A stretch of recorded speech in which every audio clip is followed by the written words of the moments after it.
জন্মিলে মরিলে অমর কেহ নাহি রয় পূজনীয় বুদ্ধি মিত্র দিলেন সত্যের পরিচয়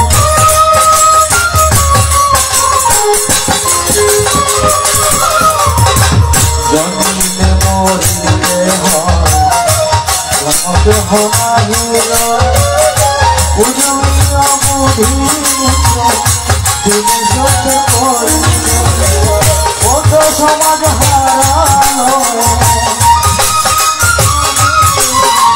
কত সমাজ হারালো অনন্য কষ্ট সধর্ম প্রচার করে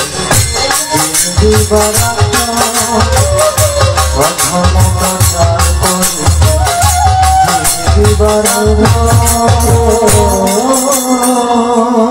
জন্ম তাহার ধন্য হল বোধ কুলতে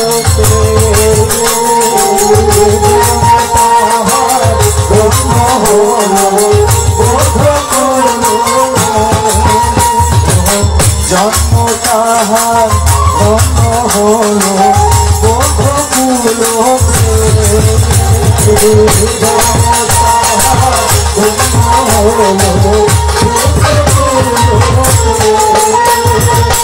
মহাজ্ঞানীর ধর্ম বিলাইল মহাজ্ঞানীর ধর্ম বিলাইল মহাজ্ঞানীর ধর্ম বিলাইল মহাজ্ঞানীর ধর্ম বিলাইল বুধ পুত্র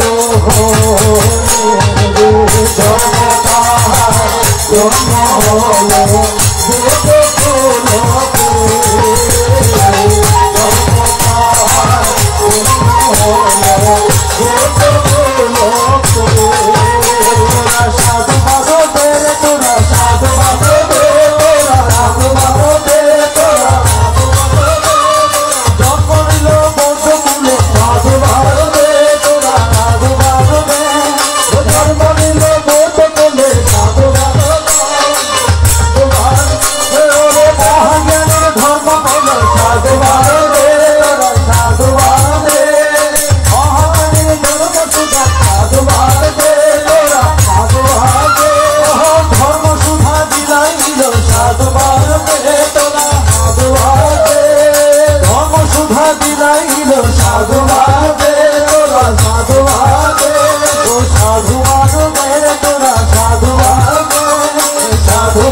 গতকাল রাতে না গতকাল সকালে আমাকে এতক্ষণ যিনি গান গেয়েছেন নয়ন দাদা উনি আমাকে বলেছিলেন যে পূজনীয় ভান্তিকে নিয়ে একটা গান রচনা করার জন্য তো তাৎক্ষণিক যতটুকু পেরেছি ভান্তির স্মরণে এটা আপনাদের সামনে পরিবেশনা করলাম।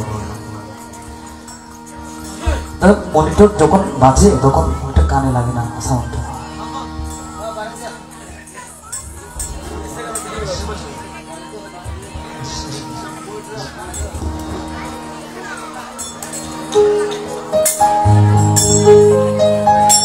বহু অনিত সংসার মাঝে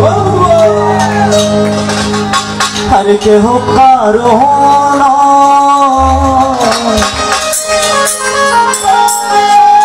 হরে আপন আপন বল কাহারে পথের পরিচয়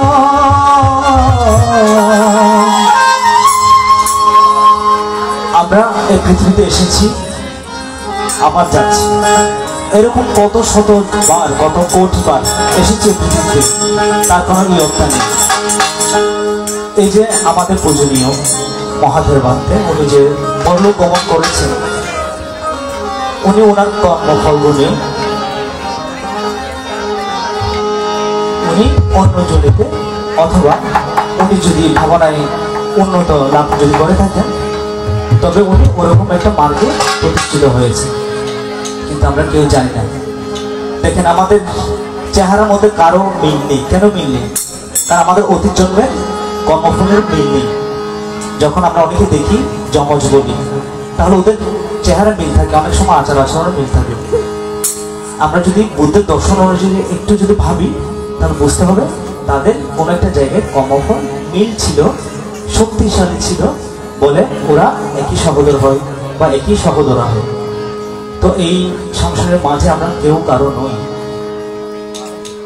জন্ম জন্মান্তর কতবার কতজনকে বাবা ডাকলাম, মা ডাকলাম, বউ হলো, সন্তান হলো, আবার আমি তার স্ত্রী হলাম, বোন হলাম, বাবা হলাম, দাদা হলাম, এগুলো কোনো ইয়ত্তা নেই। যদি জিজ্ঞেস করা হয় কত সপ্তাহে আপনারা কি করেছেন, কেউ বলতে পারবেন না, আস্তে আস্তে সব ভুলে যাবেন। তাহলে 1 বছর আগে কি করেছেন তাও যদি বলা হয়, দেখবেন মাথা থেকে সব চলে গেছে। এখন যদি বলা হয় আপনি অতীত জন্মে কি করেছেন, সেটা কি করে মনে থাকবে? সোজা কথা, যেখানে 1 সপ্তাহ আগে কি করেছি সেটা মনে নাই, অতীত জন্ম কি হলো সেটা কি করে মনে থাকবে? ভগবান বুদ্ধ যখন উনি বুঝতে পারলেন কুমার সিদ্ধার্থ থাকা অবস্থায় এই সংসারের মাঝে কেউ কারো নয়, দুঃখ যখন ওনাকে এসে স্পর্শ করলো, দুঃখ যখন উনি দেখতে পেলেন, তখনই উনি মন স্থির করলেন যে না, আমি দুঃখ মুক্তির উপায় বের করতে পারবো যেখানে দুঃখ আছে। তাই অনিত্য সংসার মাঝে কেহ কারো অনিত্য সংসার মাঝে কেহ কারো অনিত্য সংসার মাঝে কেহ কারো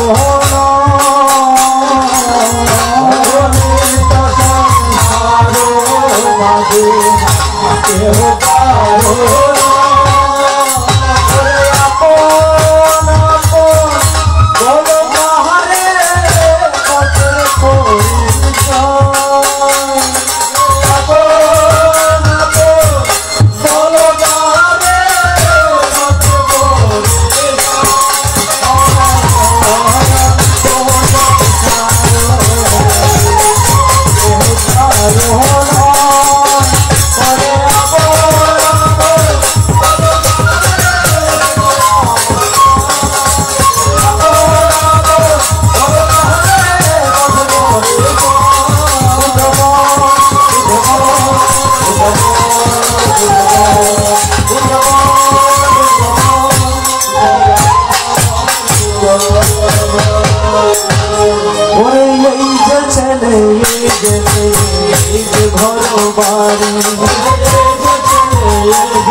ঘর বাড়ি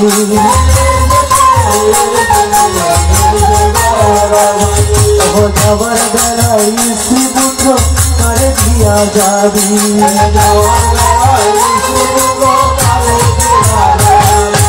এত সাধের জমিদারি, এত সাধের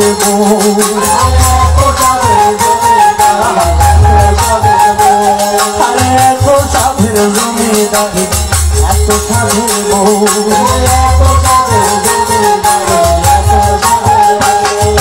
যাবার বেলায় সঙ্গী সাথী হবে না রে কেউ,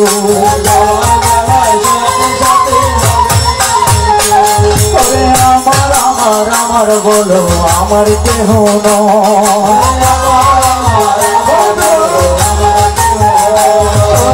আমার আমার আমার বলো আমার কেহ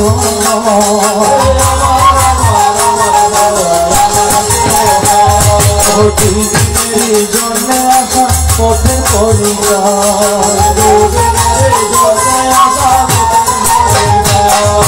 হাট বাজারে লোকে যেমন আগে পিছে যায়,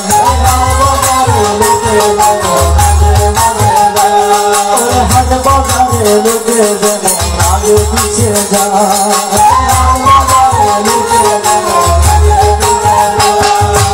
কেহ আগে কেহ পরে ফিরে পুনরায়,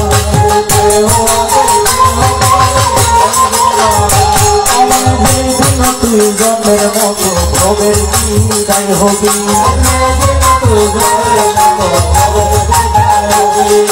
যেদিন তুই জন্মের মতো ভবের বিদায় হবি,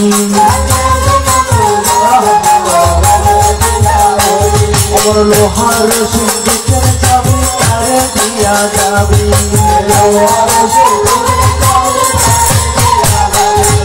তোষকাদি খাট পালক রবে করিয়া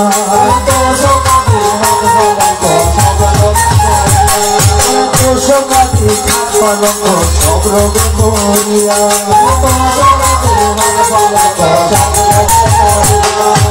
এমন করে থাকবি রে ভাই মাটিতে শুইয়া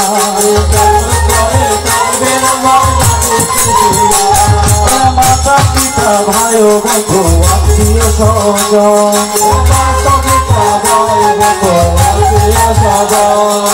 পথিকে পথিকে করে পথে আলাপ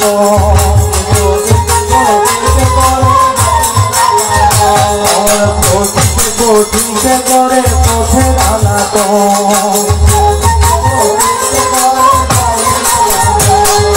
পথিকে পথিকে করে পথে আলাপ ভগবান বুদ্ধের দর্শনে এই অনিত্যতা হচ্ছে সবচেয়ে মূল একটা ব্যাপার, যে জিনিসটা আমরা মানতে চাই না। আমি সরাসরি বলবো, আমার গ্রামের কিন্তু অনেকে আছেন এখানে। তো আমরা যখন এক সময় গ্রামের মধ্যে টুকিটাকি কীর্তন নিয়ে আমরা অনুশীলন করতাম, অনেকে এসে বলেছেন এগুলো গাইতে নেই, অনেক এগুলো তো মরার কীর্তন। তো